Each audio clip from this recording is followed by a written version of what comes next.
Greetings and welcome to Hexed Encountered. I'm Joe. We are continuing some gameplay from the game Burden of Command. And the last time we played, we finished up our training. Unfortunately, or my character, suffered a severe hand injury in rescuing Sergeant Bennett, who was about to be crushed by a tank. So we'll be continuing and see what happens here.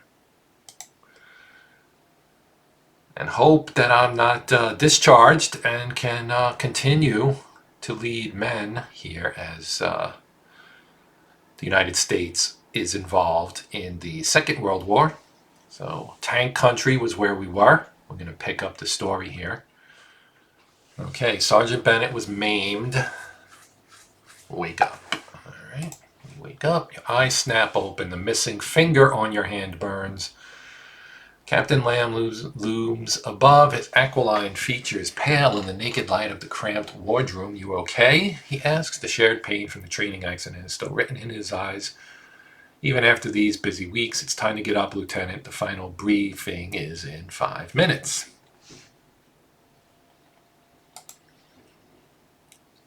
Rust, sea, and sweat come with the breath. All right, so we were on a ship, apparently. And you can see that this image has an explanatory or historical caption. And you can see it there at the bottom. This is the Tasker H. Bliss AP-42 from 1942. All right. Dream no more. 8th November 1942, off Morocco. The ship creaks and groans as you flex your hand. Lamb leads the way aft toward the briefing room of the Tasker H. Bliss. You've grown used to the old troop ship's complaints during the crossing, but you won't have to put up with them for much longer. "I know you're still having a bad time with what happened to Bennett," Captain Lamb says as the two of you walk through the busy corridors lined with empty brackets and torn screws, remnants of the furniture that used to clutter the halls of the Bliss in its past life as a liner. "He should be here rather than strapped to a bed, but we can't change that. We can only accept our responsibility and keep moving." So again, you get choices, and it gives you a little bit sometimes of insight into what the impact of that choice is.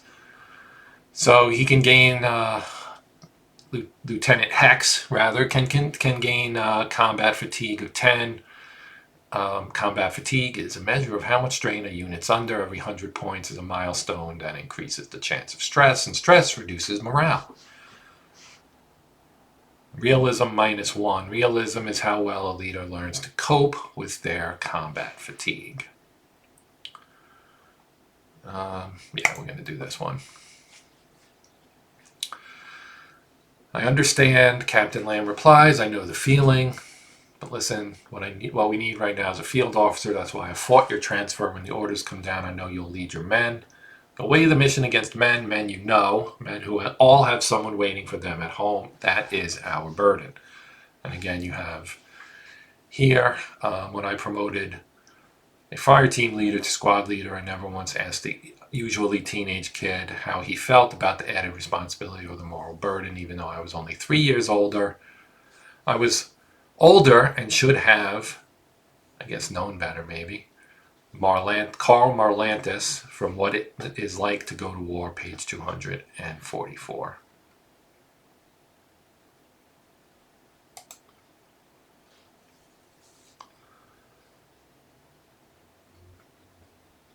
All right. So our moment with Lamb is over, and let's see what happens next. Shouts arise from on deck, the deck packed with soldiers, guns, and ordnance. "It never ends, does it?" Captain Lamb mutters as he hurries up the ladder, leaving you alone at the threshold of the briefing room. Here's another quote. This is from Battle Leadership by Adolf von Schnell.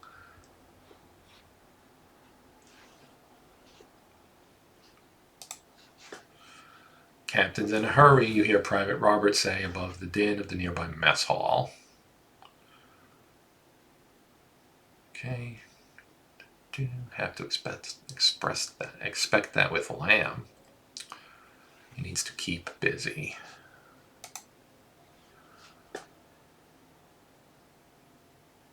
Oh, interesting. A little background information on Captain Lamb.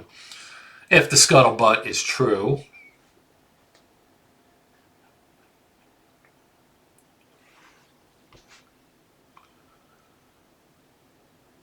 this is from Ensign P. Lanier Anderson, Jr. of the U.S. Naval Reserve in September of '43. So, should I turn a deaf ear because they gossip all the time? Or should I confront them about gossiping about Captain Lamb? I should probably confront them about this. They don't need to be talking down about their commanding officer here.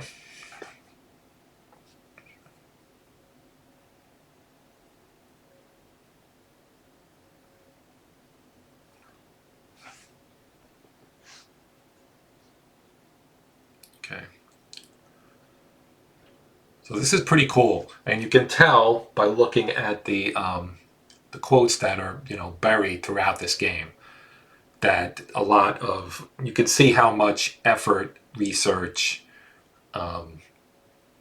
design acumen, and all that kind of the desire to do right by the people who served in the war, and the impact it had on them and their loved ones, etc., etc. All went into this game.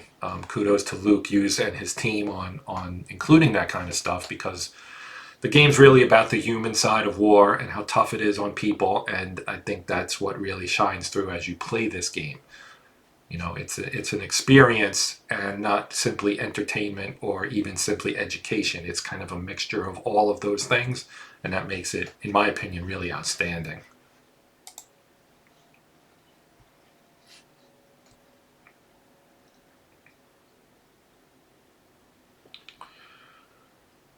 All right.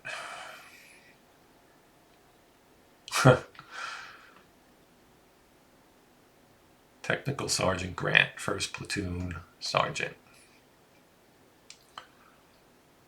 And more. This is from Lieutenant Colonel Sherman W. Pratt. Autobahn to Berchtesgaden. Sarcasm and directness.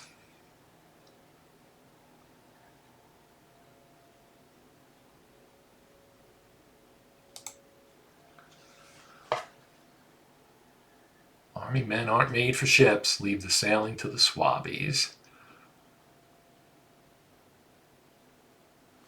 Nice. A little coffee. Help you get through the day. Nickel Company's other lieutenants are already seated when you step through the door. The briefing room, really just a cleared section of the cargo hold, grows crowded as the officers from 3rd Battalion dribble in. Everyone seems eager to know if any part of the plan has changed. That's a ship hatch from the USS Juno. Okay. Hush fills the room as the battalion commander, Major Eugene Cloud, steps beside a chalkboard filled with times, movement arrows, and unit symbols. Major Idley brushes a hand against his gold oak leaves insignia, then glances pointedly at Sergeant Grant. The NCO briskly steps back into the corridor. This is officers only, apparently.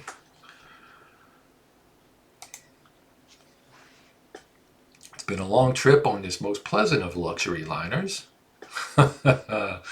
Major Cloud serving up a joke here. But here we are, gentlemen. Welcome to French Morocco. Let's sip my coffee and listen. I'm not a real verbose guy here. And we'll glance at the other officers. So this will tell us a little bit about them, I think. A sergeant in the First World War and an officer in this one. Lieutenant Wilson stares ahead with glazed disinterest, as if he already knows what Major Cloud's going to say. And yeah, if he's got a lot of experience in the Army, you would not be surprised if he did. Okay, so here is our briefing. A map of Fadala as compiled by U.S. engineers working from French Home Office maps, RAF aerial reconnaissance missions, and the Michelin tourist guide. That's a neat touch right there. That's pretty good. Okay, so at 04:45 hours tomorrow, regiment will land as part of the 3rd Infantry Division under Major General Patton. Our objective is to subdue all French, that is to say Vichy French, forces in Morocco. In particular, 3rd Battalion will be landed last as a reserve to assist the 1st and 2nd Battalions in their efforts to seize key fortifications and coastal batteries here near a small port town called Fadala. I'm a quiet type here. Coffee's not bad, even when lukewarm. The beans must have been fresh. Okay, so Major Cloud outlines the landing beaches with its pointer, red 3, red 2, red 1, the last of which is where your company will come ashore. This is America's first operation in the Western Theater. We cannot afford to foul this up.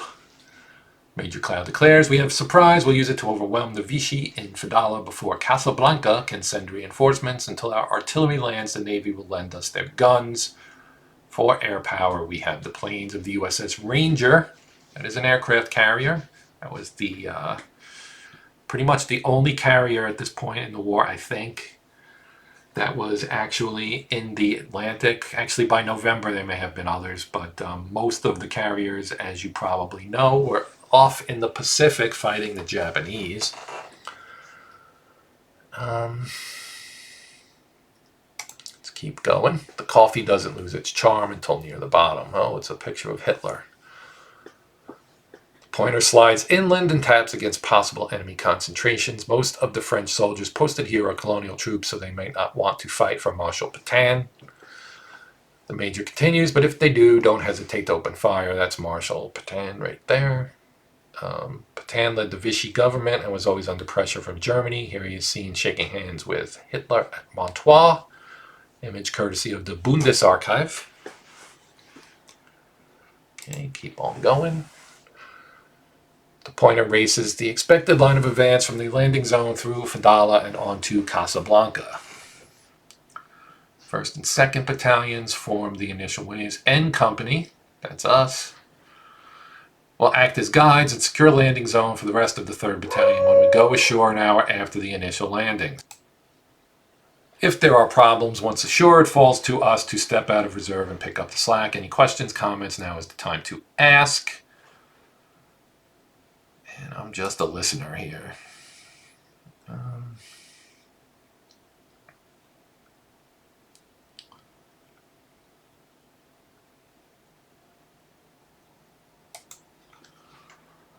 Keep going to Fadala and even to Casablanca. Hell, keep marching until you reach Berlin if you can. There'll be a medal for that, promise. So Major Cloud apparently has a little bit of a sense of humor. Okay, with the silence broken, the questions start coming in. Others ask about the likelihood of the French surrendering, minimal, and how to deal with enemy armor, difficult. Our anti-tank guns will penetrate armor just fine. The Major insists, just don't believe those old training films when they say you can't fight them off with heavy machine guns. When they say you can fight them off, with heavy machine guns, yeah. That is a losing bet. What about civilians? Captain Lamb asks as he steps through the door. His hands are blackened by oil and grease. That rag can't quite clean. He sits beside you, reeking of the sea salt tang. Avoid civilians when possible and prevent casualties. We're liberators, not conquerors. What is it, Captain? My executive officer just got his hand crushed in a cleat, Captain Lamb says without taking his eyes off the Major. Nickel Company is going into battle and I've lost my good right hand unless I can get someone to handle the back end of the company. Now, Major Cloud asks, we're in the first wave. We start loading in half an hour, Captain Lamb says. Unfortunately, there are no spare officers, Captain. Major Cloud replies, at least. The Major's gaze sweeps across the room. I told my wife I would never volunteer. I volunteer, sir. Volunteer, do not volunteer. Let's volunteer. Huh. Major Cloud tenders you a little nod of gratitude before he looks back to Lamb. There's your answer. No, sir, I'd rather not rob Peter to pay Paul. My platoons need leaders. You know I'm down in experienced first sergeant, and now his replacement is in sick bay with a burning fever. That's why my XO had to do the loading, only now I don't have an XO. Major, I've got to have someone who can take the initiative with the company while I'm otherwise engaged. Major Cloud shakes his head. Then you'll have to wear both hats. Eli, we can't spare anyone.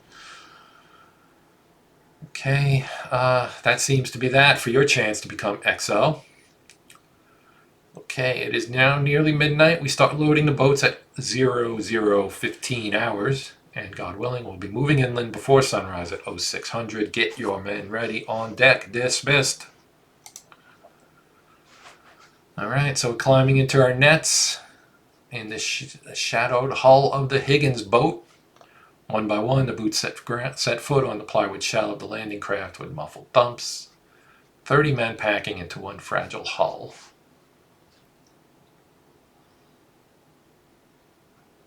Ugh. Crosley lost his BAR, the Browning automatic rifle, and it flies from his shoulder. Weapon clatters against the hull as it slides toward the stern. Just before it plunges into the deep, the strap is caught by a cleat on the outer hull. It dangles there just inches above the inky water between the landing craft and the rusted bulk of the Tasker H. Bliss. This is Corporal Crosley.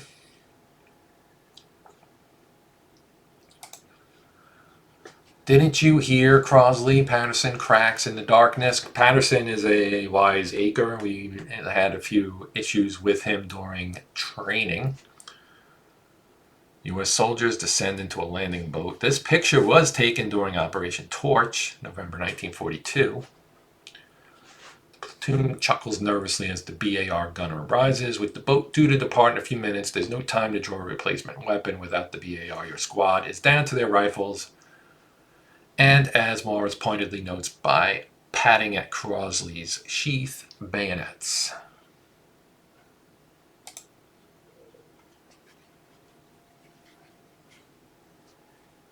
Okay, so now we have another choice to, okay, Corporal, retrieve that weapon. Watch as I bring that gun back myself. Leave it, you'd probably drown. Sergeant Grant can deal with this. Let's see what we get here. We select a mindset from zeal, cunning, professionalism, or discipline. This would be idealism, zeal, cunning, or professionalism.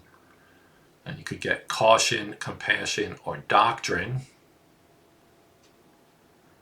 Keep my doctrine mindset. That's what I want to do.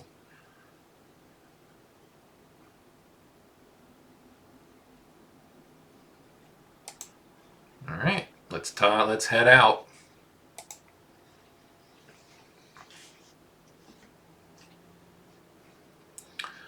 Aboard ship. All right, now they have also these things down here where you can look at them and catch up on some things that happened in the real world, which is kind of cool. Nice touch, plenty of nice touches in this. You also have this age or Ben, right? So if you click on this, you can get a quick check on some of these guys here. There's Lieutenant Hexed. Here's Wilson, Dearborn, and Stern. Stern is our weapons platoon, as you can see by his 2 machine guns and his mortar. Then, of course, we've got our regular 3 squads here. If you click on one, you can see their experience and also trust earned for the officer, like myself here. So you've got a 74, a 29, and a 127. So they are, see, XP ranges from 0 to 500. Every 100 XP generates a positive modifier for actions and is reflected by a star on the unit banner, which you can see right there. None of the other ones have it. They're getting close. They're at 74. Second platoon has not performed all that well. You look at 4th platoon, they've got a couple of units that are over 100. Well, that one's at 100 and that one's at 144. You can also spend some of your own loyalty and prestige to bump them if you want. So if you click that, it increases XP by 25 at a cost of 2 loyalty and 2 prestige. I think I'm going to leave them be for now, and I might bump them up later. So let's just go back and continue our journey. You get little tooltips like a unit using creep border automatically passes morale checks when moving under fire. That's useful. Red Beach. Landing time.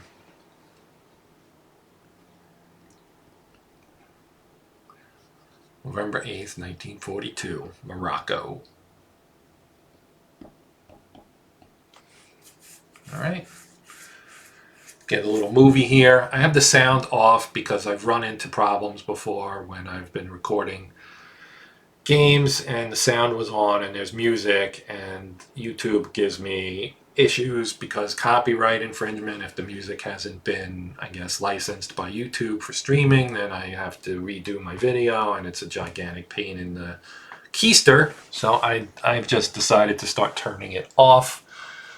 So I apologize for the lack of music or any other sound in the game. I do that, as I mentioned, because I don't want to get caught up in copyright issues. So here we are, shorebound, 8th November 1942, off the coast of Morocco. You can see the landing. There's Fadala, there's Casablanca.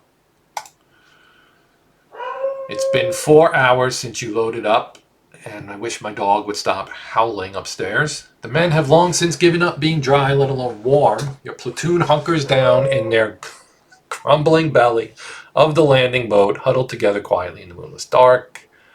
All right, we're going to move on. So here we have Higgins' boats would circle around and around until the order came to proceed.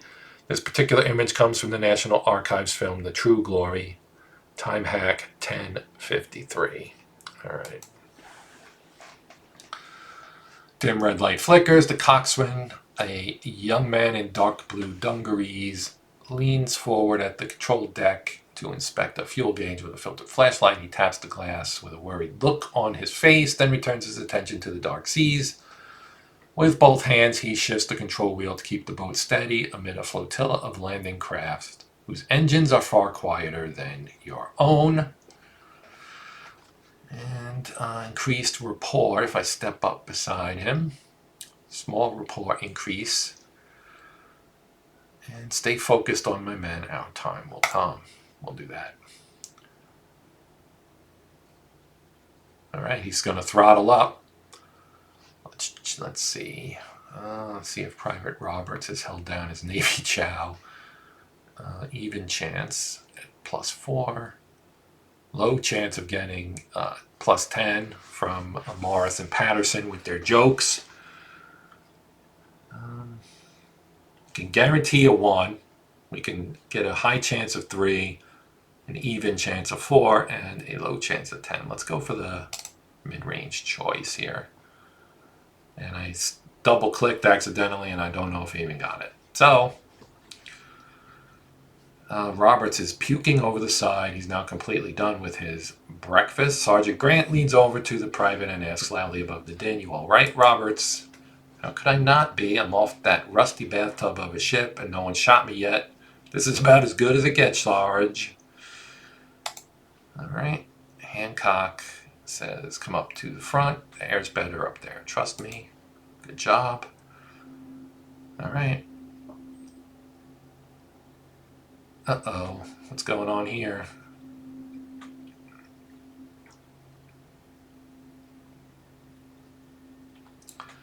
I think we got to trust the Navy to handle their boats.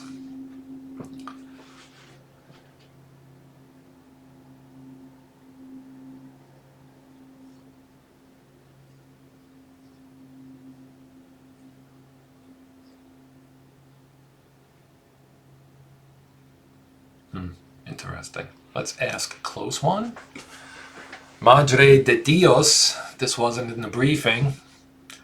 100 yards from landing, Lieutenant. All right. The hull shudders beneath you. The coxswain throttles back the engines, and in the quiet afterward, he yells, "Debark now, I see sand." Private Hancock yells from the bow and then leaps over the side. Go, go, go. need them. Let's go. What is this? U.S. troops made complete success of landing anti-tank batteries and other equipment on French Moroccan beaches. Fadala, French Morocco, November 8th, 42. Okay, the moment you drop into the surf, the chill of the ocean numbs your toes, the awful stink of gasoline thickens. Yep. This is one big snafu. Half the French army shooting at me.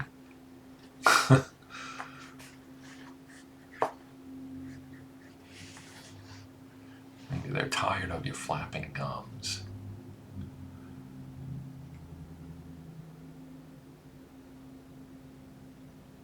Yeah, so there was no shooting at the troops landing near Algiers. For those lucky soldiers, there was no shooting as the French did not fire. For the cotton balers on Red Beach, it was a different reception. Great.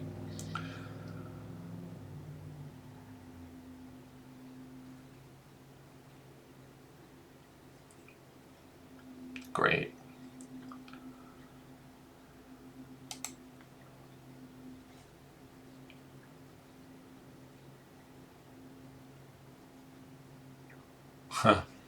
Grab the crate of 30 cal.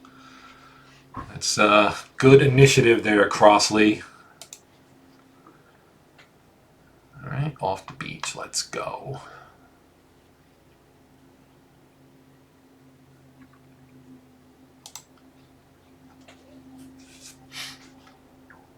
Lieutenant Colonel Roy Moore, commander of the 1st Battalion of the 7th Infantry Regiment.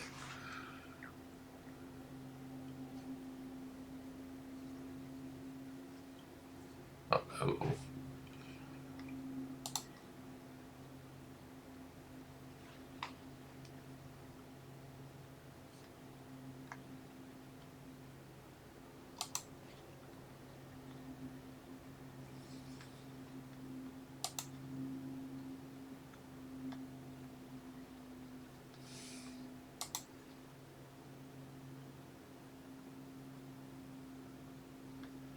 Okay, so we are going after a machine gun here.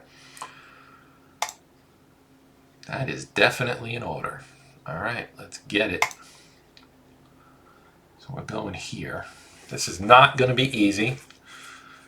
Well, let's check out its line of sight. And it's got line of sight pretty much everywhere.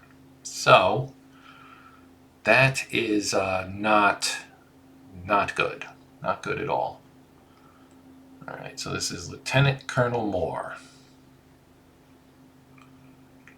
He's got lots of orders, 5 of them. We've got a 30 cal. Can they reach these guys? No. This is not going to be easy, and we are going to take some fire here.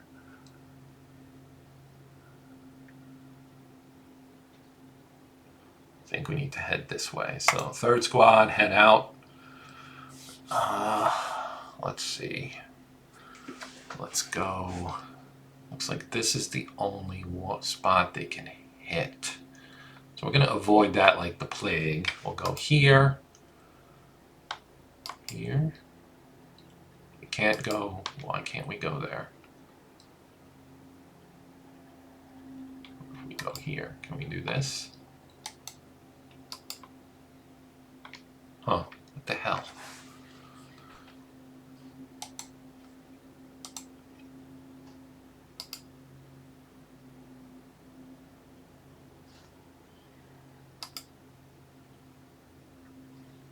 Okay.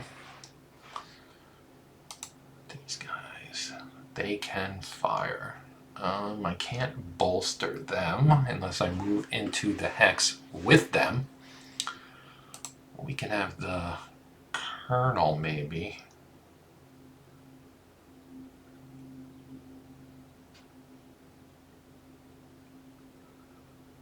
Let's move him and his 30 cal. We can move him here maybe? Let's see. They'll have visibility. The question is, will they be able to shoot them from there? Let's give it a shot.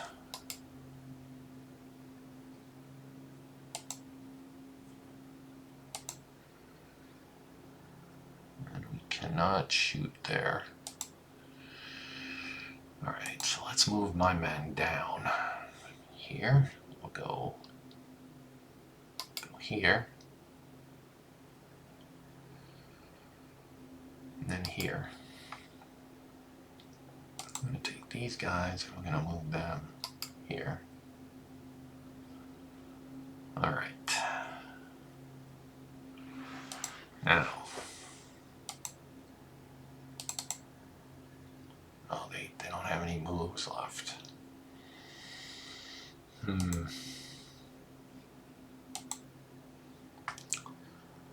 Well, we gotta press these guys.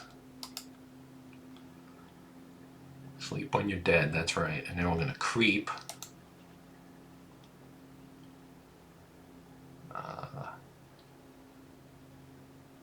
Here. No.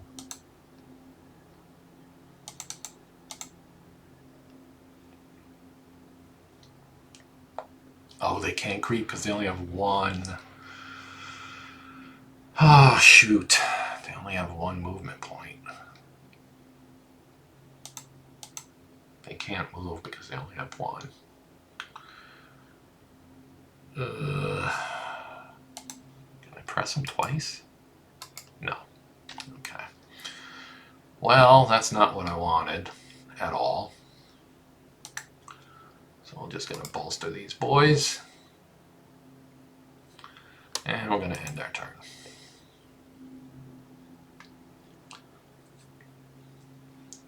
Alright, now they don't have any ability to fire from here, I guess, maybe?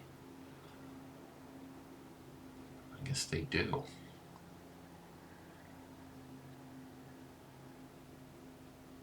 Alright, they are suppressed. Nicely done there, Lieutenant Colonel. Alright, now let's end our turn. We are going to move here. And I'm going to move again here. Okay.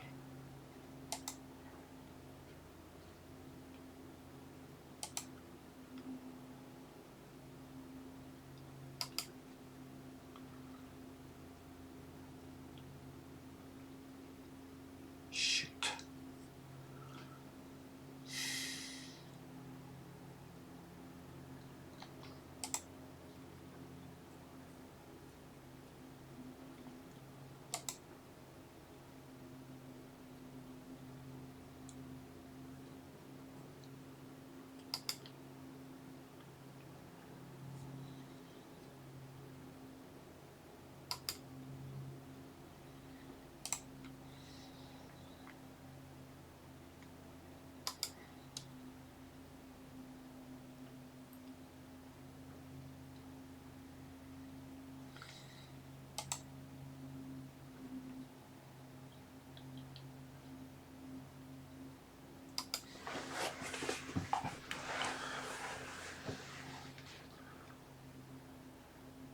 Okay.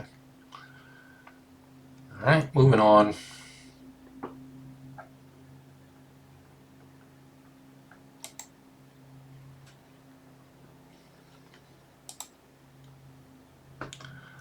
Turns left 3. Okay.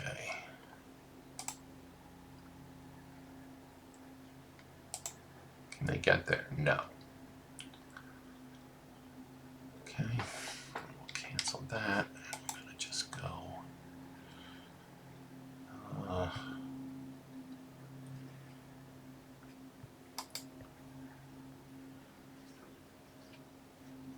Oh, come on, man.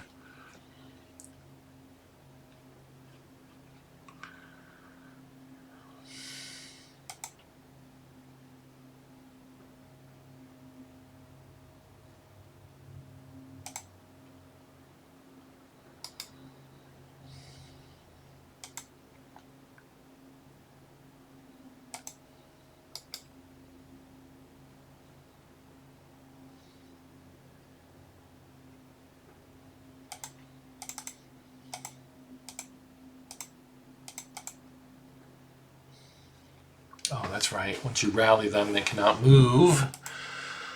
Okay, let's move these guys here. And then we're going to move the colonel and the machine gun.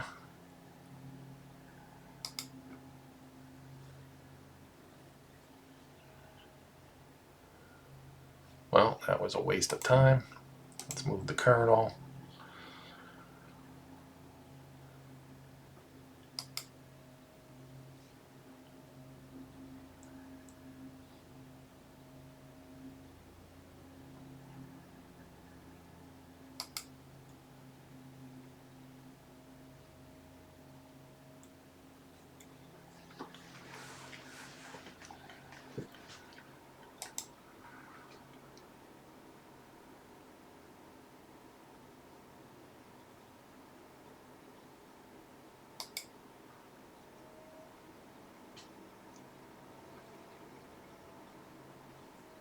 Okay, moving on. Come on, come on, come on. Let's go. 2 turns left. This is going to be dicey. Come on, guys. I need you to assault.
Okay. Let's move up.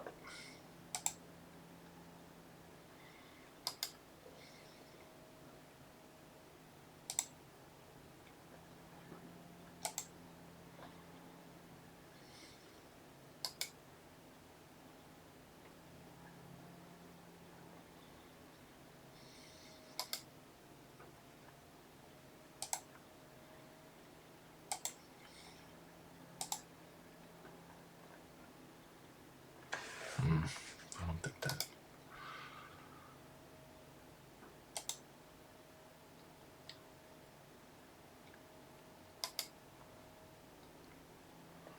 Okay, this is going to still be a close run thing here.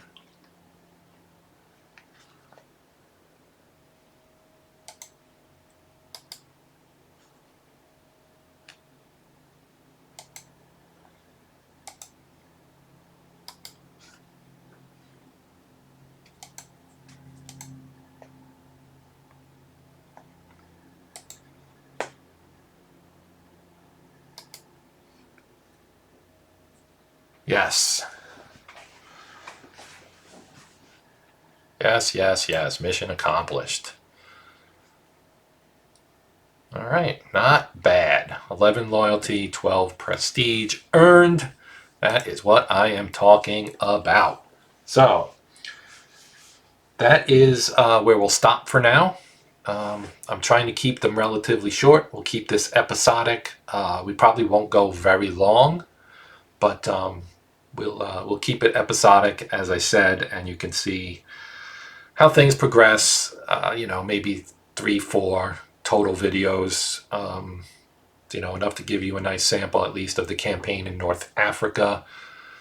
And then you can hopefully find enough that would make you interested in the game, or decide maybe it's not for you. And then experience it on your own if you do find it interesting. I don't want to give away everything here. So, yeah, that's going to do it for now. If you have any questions, comments, etc., feel free to let me know. Otherwise, that is all. it is time for me to sign off here. So I'm Joe. This is Hexed Encountered. And until next time, as always, happy gaming!